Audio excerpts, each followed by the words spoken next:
A fantastic way to up the production quality of your videos while both saving you time and money is to have a go-to transition package that you use on repeat.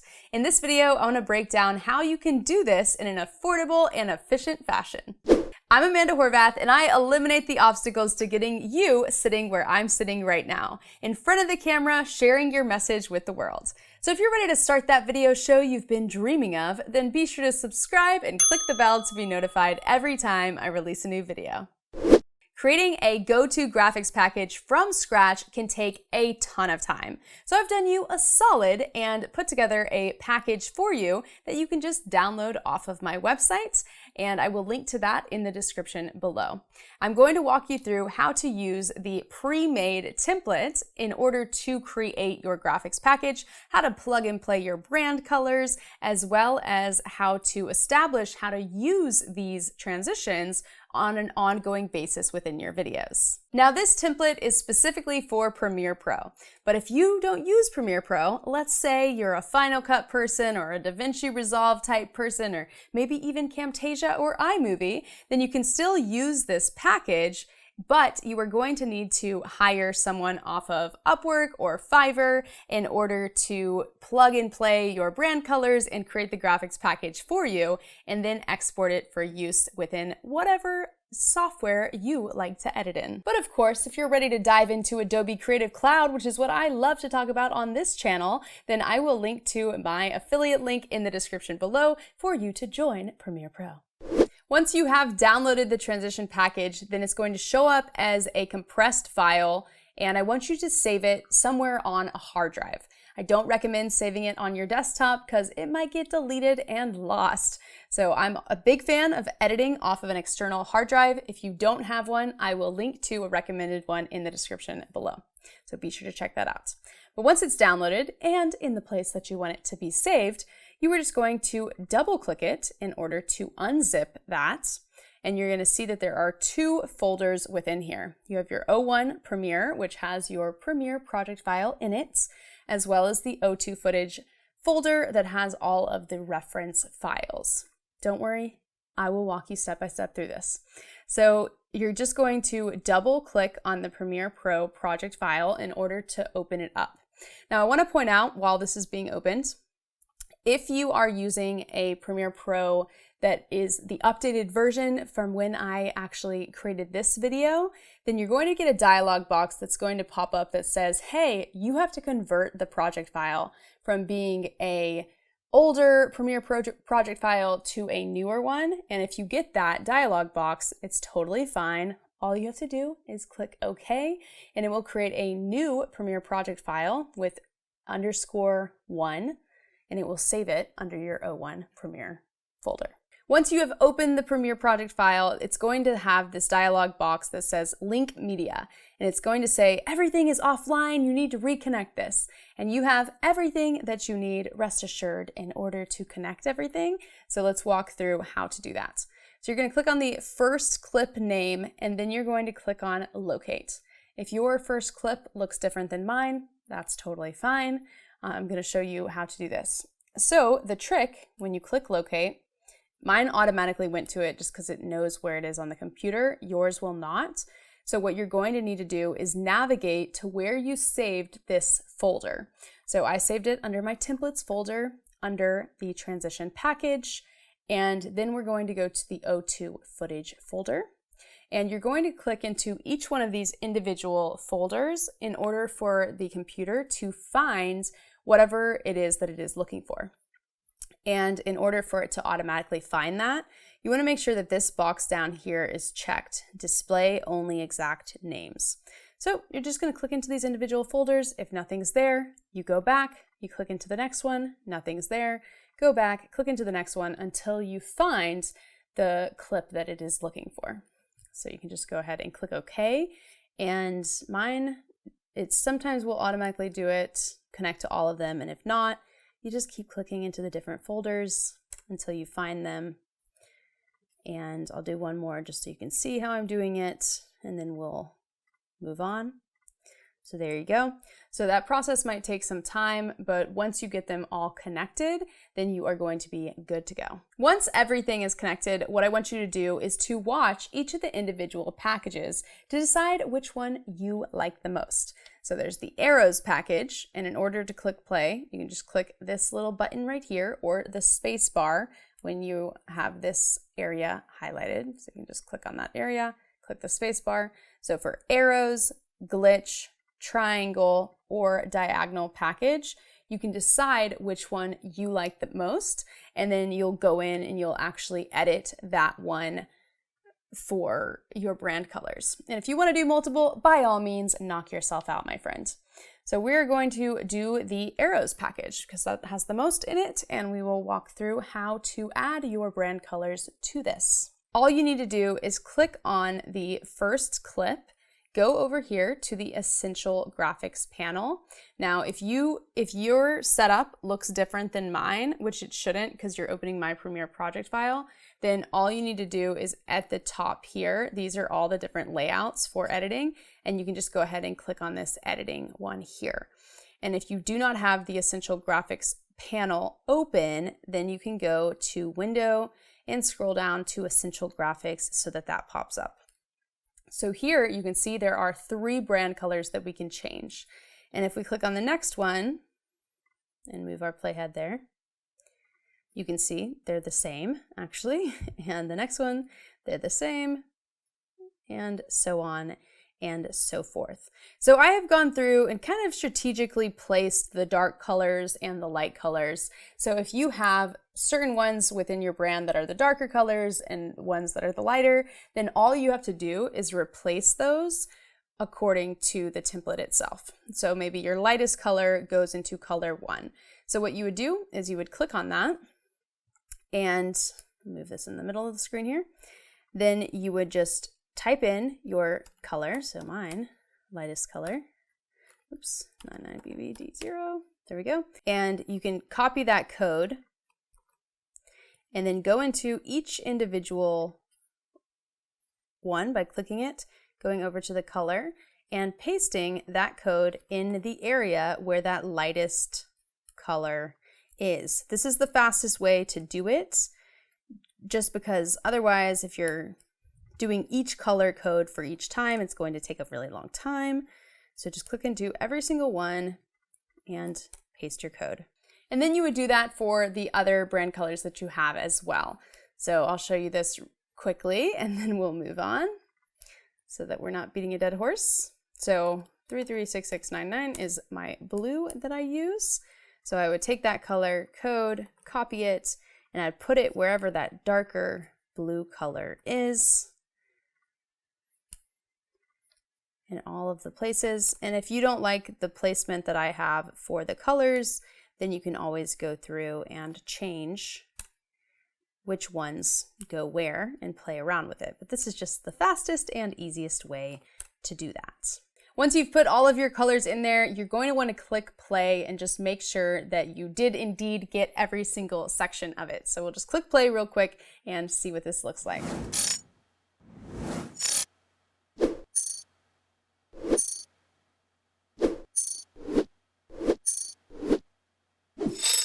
Awesome, looks good. I didn't miss any sections. If you did, then just go in and change the colors for that one section. So now I'm going to show you how to export these as transparent images or transparent files so that you can use them with your video clips, and then I'll show you how to actually place them with your video clips and add titles in between them so that you can have that full-on graphics package for all of your videos. So in order to export it, you're just going to click I and O on your keyboard to set your in and out points.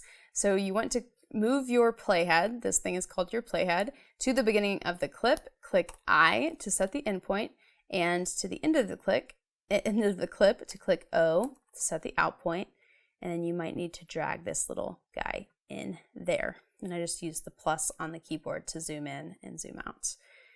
So then you can click Command M, or you can go up to File, Export, Media.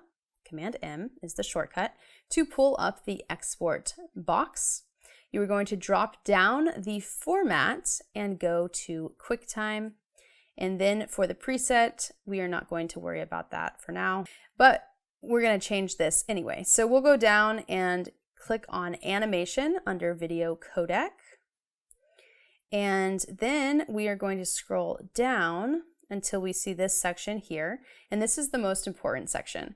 We want to make sure that we have the 8 plus alpha, this one, not that one. And what that does is that it will export the actual alpha channel to where when you drag this over something, it will be transparent instead of having a black screen in your image. This part will be an actual alpha channel.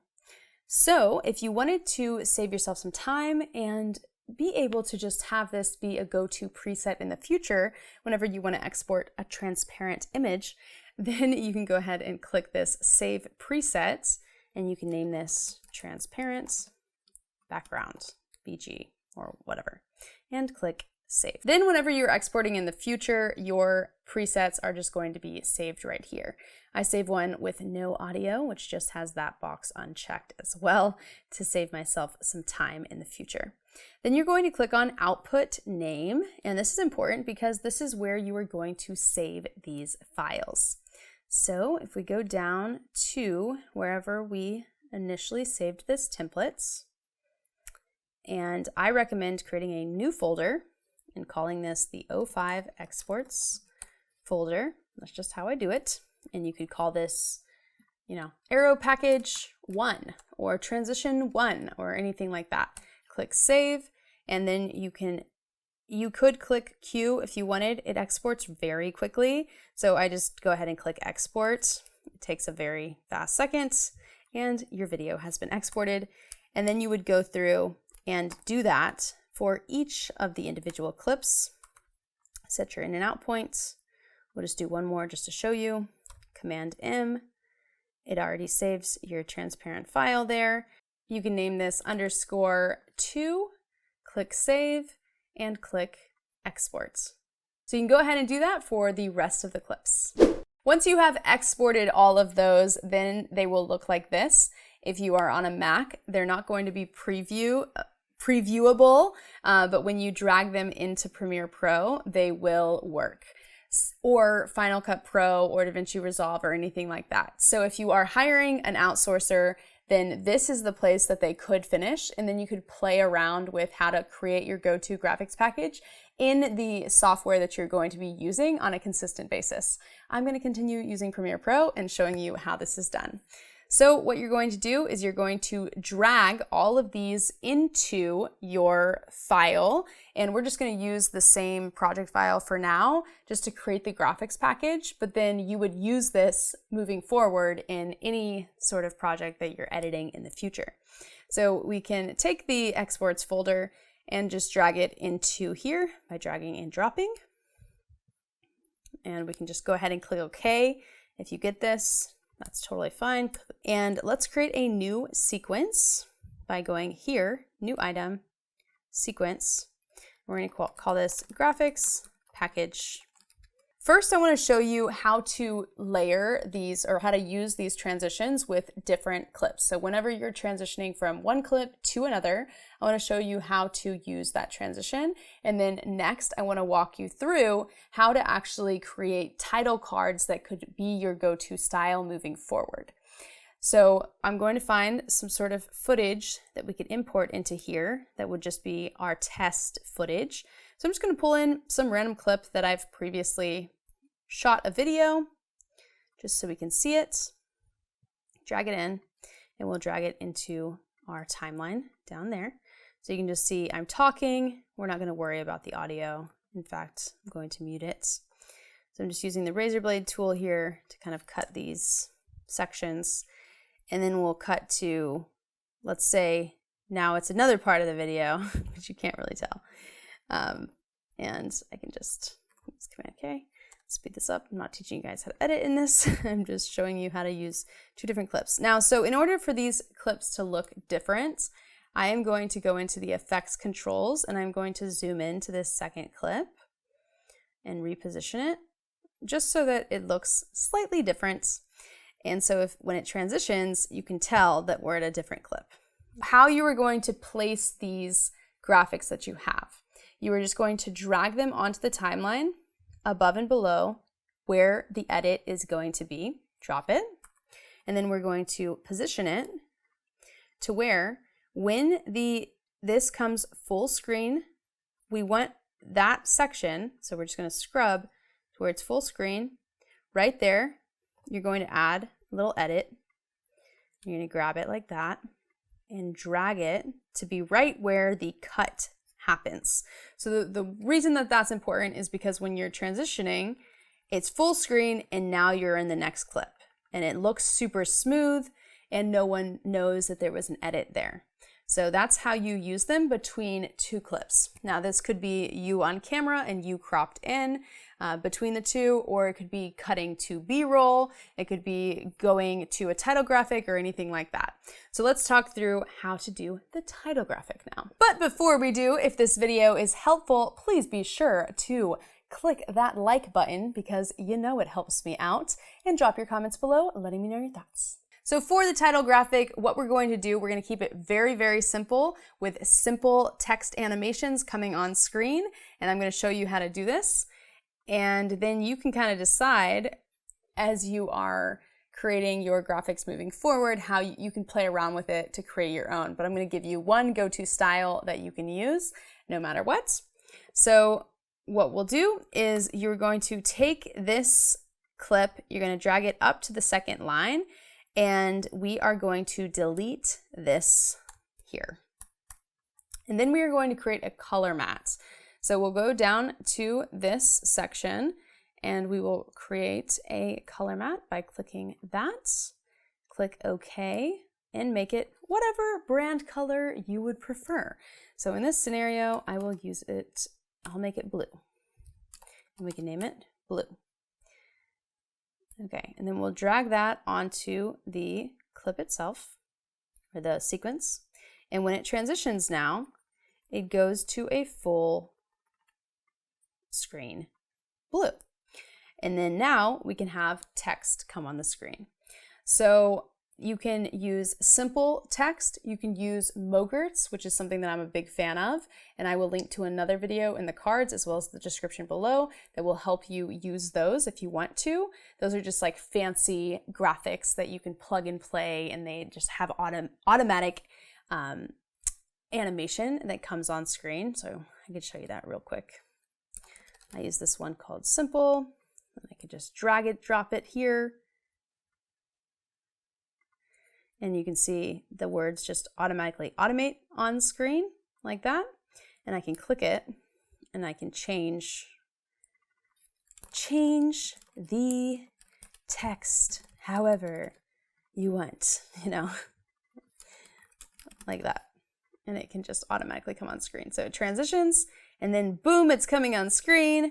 Change the text however you want, So you can find these things, they're called MOGRTS, motion graphic templates, and find the one that is, you like it, it has your brand colors, and that could always be your title slide. So it's like step 1, X, Y, and Z, whatever that step is. But I want to show you how to do it with simple ones if you don't want to get fancy like that. So let's just create this text tool right here. Click it. We're going to say step 1. And we're going to go down to the text section. We're going to click Bebas Bold. Oops, sorry, I need to select that. Click Bebas Bold. That's my font color. We can size that up to be whatever size we want it on the screen. Center that bad boy in place. You can use these two align tools to align it to the center of the screen. And if we wanted to add maybe a graphic behind it, like a square box or a rectangle box, then we could click New Layer right here, click Rectangle, drag that underneath the text, make it whatever color we want. So in this case, let's make it my light blue color. Super helpful to have your brand colors memorized, just so you know. And now I'm just grabbing the edges of it and dragging it out like that. So when I move this to be right at the transition point down here, then it's like transition on, step 1, right? And then you could just add a little edit, and now you could say, we could even delete the box and say whatever step 1 is. So let's say step 1, start simple, whatever. So here we go. Transition on, step 1, start simple. And then you can add a transition off screen. So you could use the exact same template, select it, then you can hold down Option and drag to duplicate that. And then it goes off screen. Or you could use another one of your graphic transitions to transition off screen. So the way that you would do that, let's just grab the number 2, drag it on here. Let me just make sure that is, so it went off the other way, right? So now it's going off this way. So full screen right there. We want that to be the transition point. It's a little hard to tell because it's transitioning from blue into a blue graphic. And then right there, you would put another part of your clip. So just to show you what this would look like. So it transitions on the screen. Step 1, start simple. Transitions off the screen, and you're back to talking. So that is how you create super simple graphics for your videos. The more you play around with it, the more you can tell your editor exactly what it is that you want to use, and you can use these on repeat for every single video. I have done this in my videos, and it saves so much time from having to get super creative with every single video. I always know I'm using this transition during this section of the video, this transition during this section of the video, go up and then have this text or whatever. And it templatizes the whole process to save you both time and money. Once again, if this video is helpful, please be sure to click like and drop a comment below letting me know, and be sure to grab your transition package, also following the link in the description below. Now, if you're ready to dive into MOGRTS and get your hands dirty in that world, then I will link to a video here on the screen to help you do just that. Thanks for watching, and I'll see you in the next video.